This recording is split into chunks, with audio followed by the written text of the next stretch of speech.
And that's the same answer we got a while ago. Because what is x squared minus y squared? X plus y times what? X minus y. And then you got x squared times x squared. What's x squared times x squared?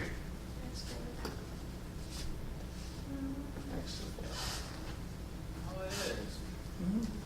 Now, you'd have to do the distributive law 3 times, and then you'll get 3 to the third. You get 9 terms, and then you'd have to combine like terms.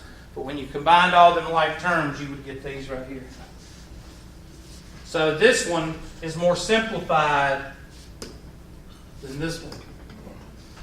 If you take x squared plus xy plus y squared and multiply it by x squared minus xy plus y squared, you take those two and you multiply them using the distributive law. Distribute the x squared, distribute the negative xy, distribute the positive y squared with those 3. You get 9 terms, and it would come out to be this right here. That is a test question. So you need to write it down. You will have one of these on your test.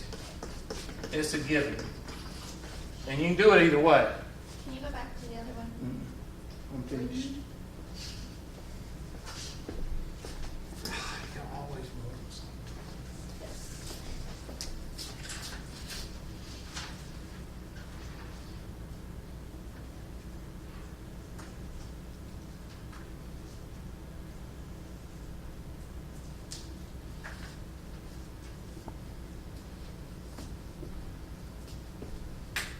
You done? Yeah. Can I be in charge now? Can I be in charge for a while? Okay. All right, so far, this is what we've done. We've reviewed pre-algebra and algebra 1. Yuck.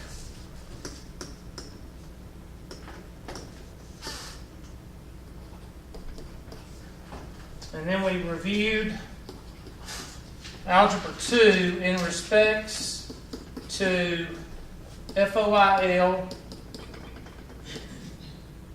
Well, no. Factoring.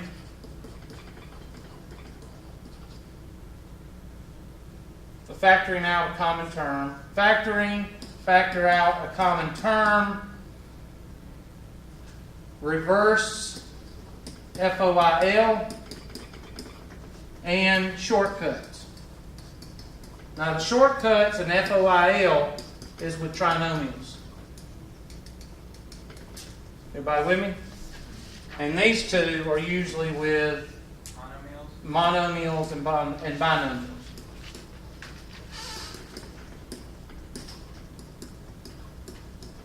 And just to go over everything real quick for you, an example of factoring, I gave you 54 and x squared. 54 is what? 6 times 9. Sorry.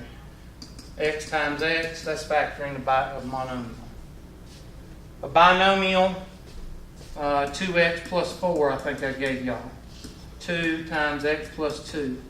That's factoring out a binomial. Factor out a common term. And then what we've been doing the last couple of days with reverse FOIL and with shortcuts, that's how you factor a trinomial. Now, when you get into college algebra, you're going to do completing the square, which is another way of factoring or finding the x-intercepts. Basically, what you're finding is x-intercepts. Where the parabola crosses the x-axis is when you're factoring, that's what you're finding. And in college algebra, you learn to complete the square because completing the square uses basic mathematics to do what you're doing with reverse FOIL. But you can't do reverse FOIL all the time in shortcuts because some things are not factorable. So you have to have something else, and that's called completing the square. So far, we've covered monomials, binomials, and trinomials. So what do you think's next? 4-term polynomials. And after I cover this, then I'll cover your homework. 4-term polynomials. What about 5 terms? Usually in college algebra and in this class, you ain't going to see a 5-term polynomial. You're not going to fracture a 5-term polynomial because you take a page. page and a half of work. So we're not going to be doing that.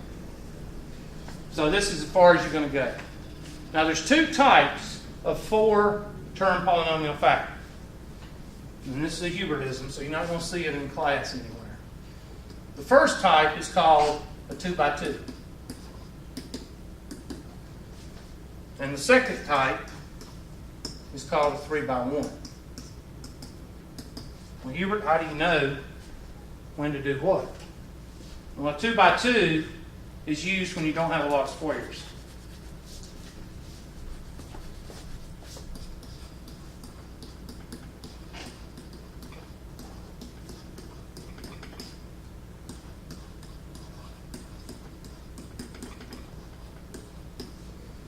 Okay, so when you don't have a lot of perfect squares, you're going to group the first two and you're going to group the last two. So if you use a 2 by 2 when you don't have a lot of perfect squares, when are you going to use a 3 by 1? When you do have perfect squares.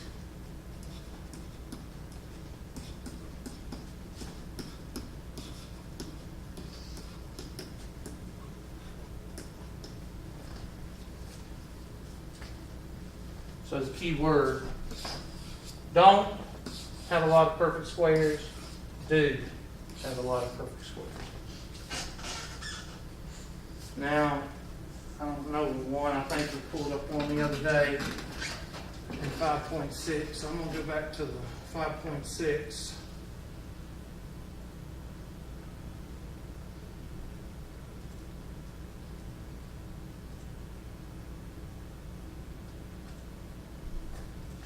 These, I can make them up, but it takes me a long time to make them up, so I'm not going to make them up in a simple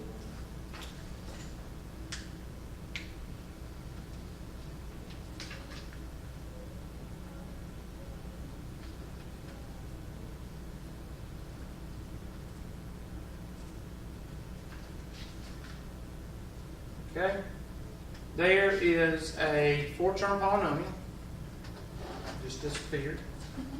Blow it up a little bit, Anna, so everybody can see it. And then move it over a little bit to the right. Use those there. There you go. Blow it up about 3 or 4 more times. Okay, there you go. Move it over. All right, there's a 4-term polynomial. It says r to the third minus 4r squared minus 16x plus 64. Now, how many perfect squares do you have? 3. 2. You're such a disappointment. 2. Why?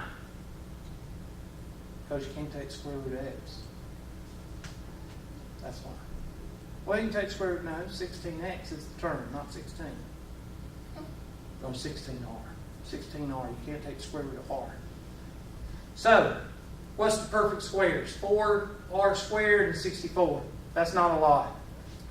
A lot is 3 or 4. So we're going to use a 2 by 2 here. So group the first two and group the last two and see what happens. Oh God, we got 2 binomials. What do we do when we factor binomials? Factor out a common what? Common term. Denominator's in the bottom. There ain't no fraction on this one.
Alright, so bring it all the way down, Dana, please.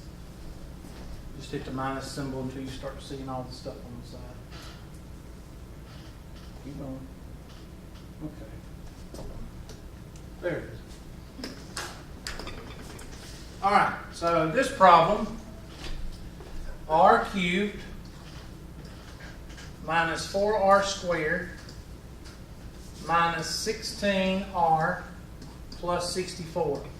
Now I tell students, you might want to, well, no, I don't do that. What's in common with these two? R squared. So factor out r squared. That leaves you with r minus what? 4. What's in common with these two? 8. 16, Hubert. 16. Now, are you going to factor out a positive 16 or a negative 16? Positive 16. No. You're going to factor out a negative, and I'll tell you why. Because you want this outcome to look like this, and this is a what? And that's a negative. So that's why you want them to match. So I'm going to factor out a negative 16. And that's going to give me r minus what? 4. And that's what's supposed to happen. So I'm going to take my handy dandy highlighter. And I'm going to highlight these two. Oops.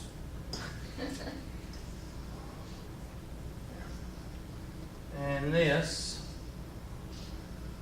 And that's supposed to happen. The r minus 4s are supposed to match. If they don't match, that means you've done something wrong, or it's what? Prime. Okay? So, let's go back to pre-algebra. Let's go back down memory lane here. Let's go back to pre-algebra and I'll ask you a question. This is something totally different. What's 2r plus 3r? 2 plus 3, and then the r comes down, which is 5r, right? So, would you say that this matches? That matches, so you just brought it down? Yeah. So what would you do with these two right here? Bring it down. Just bring them down as 1 because you're subtracting, adding and subtracting is combining. R minus 4. And then what's left? R squared. R squared minus 16. That sounds familiar. What is R squared minus 16? R plus 4 and R minus 4. R plus 4 and R minus 4. So R plus 4 times R minus 4. Oops. Times R minus 4. And how can we rewrite these two? R minus 4 quantity what? Squared. Squared. So your final simplified answer is R plus 4 times R minus 4 quantity squared. And if you multiply all this out, you'll get this answer. What? No. Talking to myself. What'd you say? Anything interesting? No. You're like, if you do this, I was like, then you're going to get that. And then you pointed at Good. So a 4-term polynomial is not very difficult when you group it 2 by 2. Now, what's an example of a 3 by 1? An example of a 3 by 1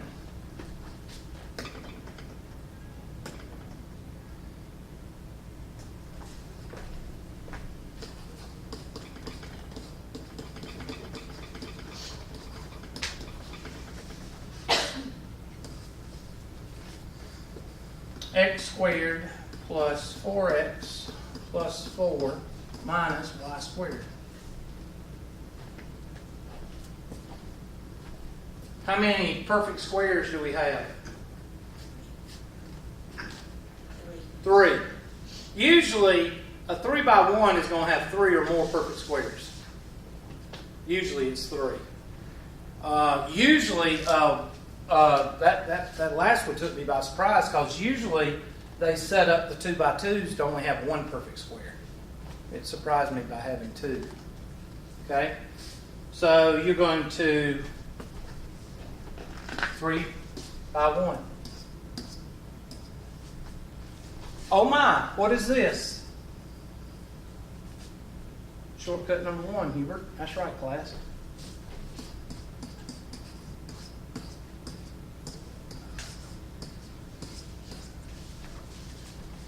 What is this? You can expand that. Shortcut number 3. Shortcut number 3, a squared minus b squared.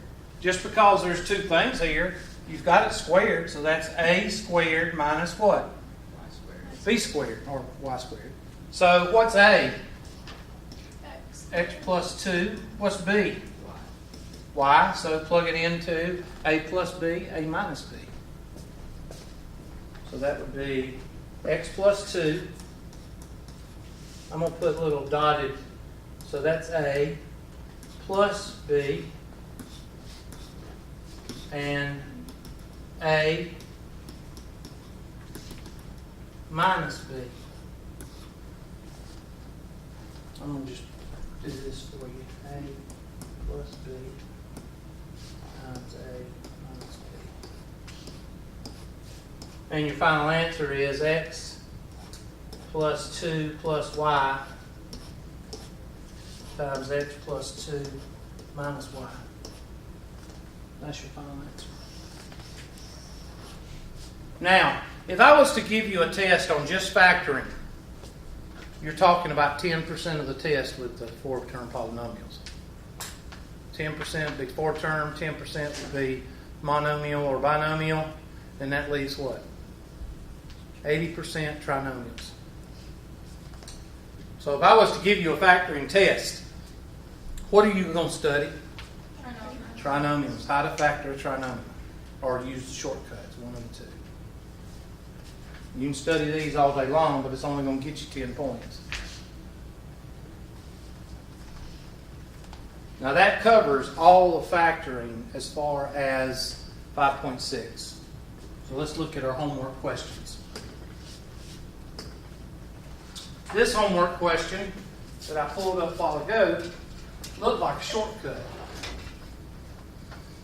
But there's one rule of factoring that I haven't covered, and that is the first thing you do with any problem is factor out of what? A 1. Factor out a common term. And I think I see a common term in this one. I see a squared, that's a common term. And then see, get your calculators out. I'm not going to make you. See if 12 will go into 192. I bet it will because they're both even. Duh. 16 times. Okay, so before you even start the problem, you can factor out what? 12x. Common term. So do that. 12a squared, I guess. Let's see what it is. See what you end up with. While y'all are doing that, hit freeze for me, Vanna. It's down in the bottom right-hand corner, I think. Okay. I'm going to pull the attendance up. Make the bureaucrats happy.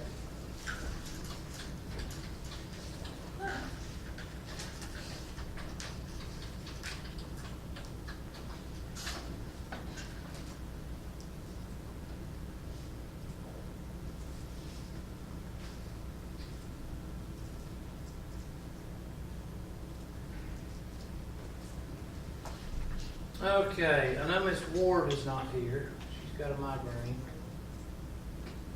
And who else? Okay, Bella, come up. You here? Yeah. Okay. Burdette is not here. That's who's not here. 1, 2, 3, 4, 5, 6, 7. 1, 2, 3. Yeah.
guess I've got the only batteries in the United States.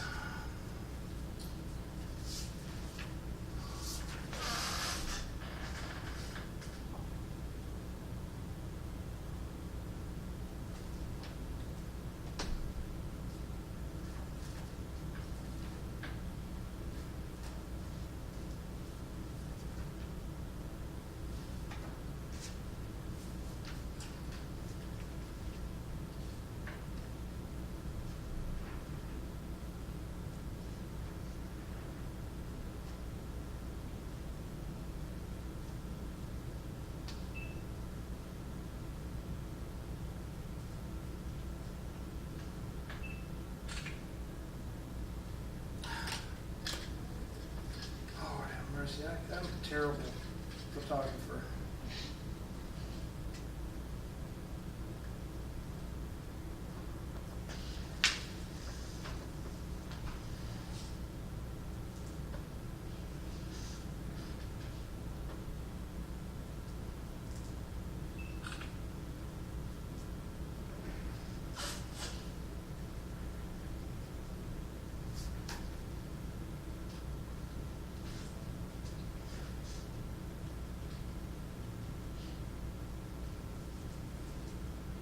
Told him to order me some batteries for my microphones because they were $6 a pop.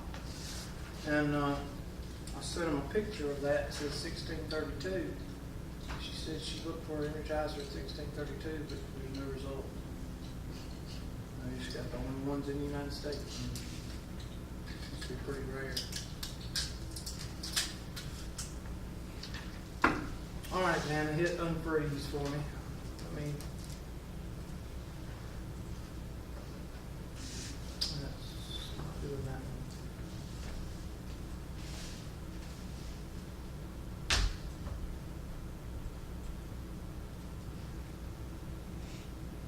There we go. All right, so we're going to factor out a 12a squared. And what's not 192? Did you say 16? 16 m to the fourth minus, and what's 12a squared divided by 12a squared? And this is shortcut number 3, Hubert. So 12a squared. What's the square root of 16m to the fourth?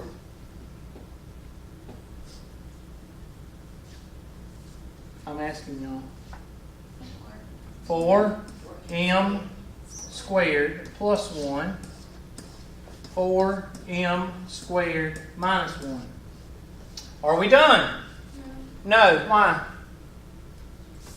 Because this is shortcut number what?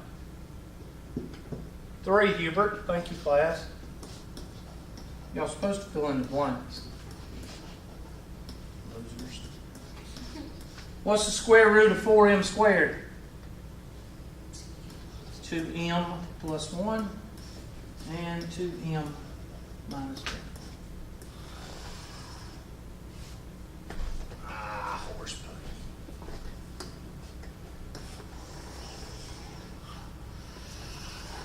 And that's your final answer. So we factored out a common term first.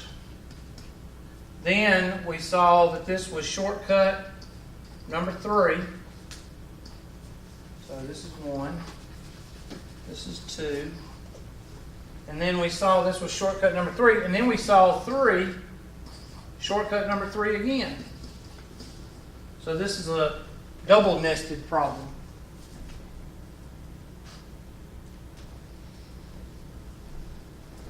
So let's take our handy dandy highlighter. Here's our first shortcut number 3.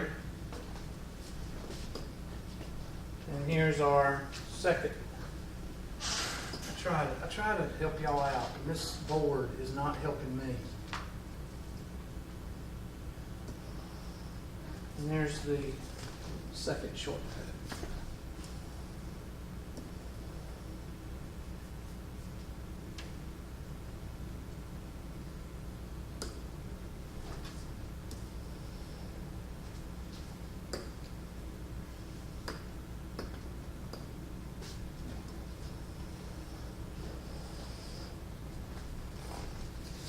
So the first shortcut gave us A plus B times A minus B, but then we saw this part is shortcut number 3, so we took it down here. So go to shortcut number 3. 2. There's 2 of them. This one, right here, gave us this. And then this one gave us this. So you use shortcut number 3 twice.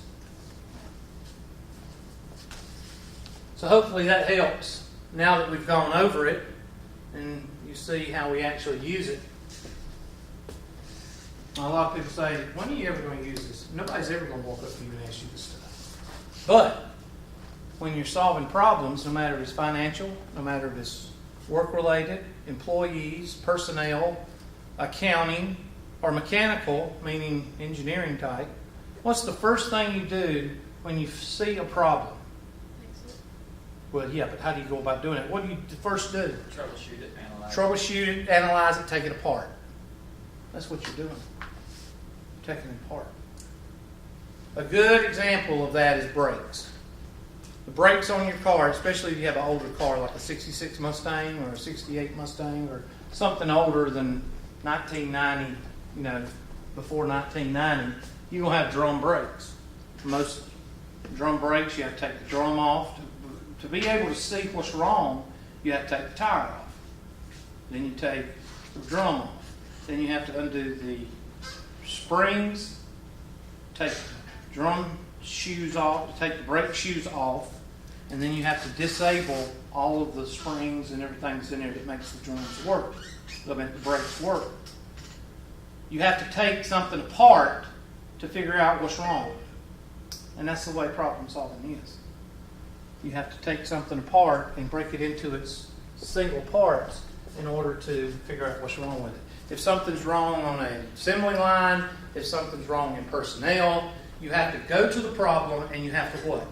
Analyze it, break it apart, figure out what's wrong. Whether it's something simple as working at the service desk. I don't want somebody working at the service desk in my business that don't know how to do math. Because that's just going to piss people off because they're just going to, first of all, let me give you an example. Let's say that you're working at my store and I've got a mom and pop store. I don't have a Walmart or anything. And I have a customer service desk. A good example would be White Jones. White Jones is it's not a mom and pop, but it's bigger than mom and pop, smaller than a franchise. But it has a customer service desk. Let's say that you're sitting at the customer service desk and you see a woman walk in and you can tell she's mad. All right?